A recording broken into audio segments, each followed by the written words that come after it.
Hey guys, the easiest way to get to Adobe Spark is in the search bar, type Adobe and hit enter. And you'll notice it narrowed it down, and now I'm going to click on the email from Adobe Creative Cloud.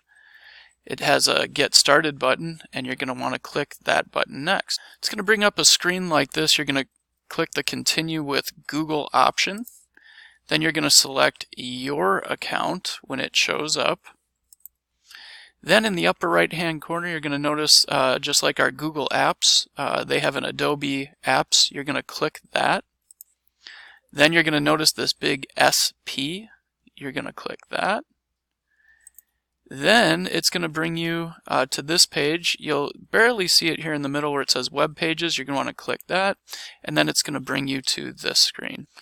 Once you're here, you're going to get a chance to kind of navigate down, and you'll see that there's all kinds of different options that we're going to use. Your first one, I would select this info page right here, and then once you do that, go ahead and put the title of your Genius Hour, whatever title of your website you kind of want to call this. So that is the Team Challenge. Good luck.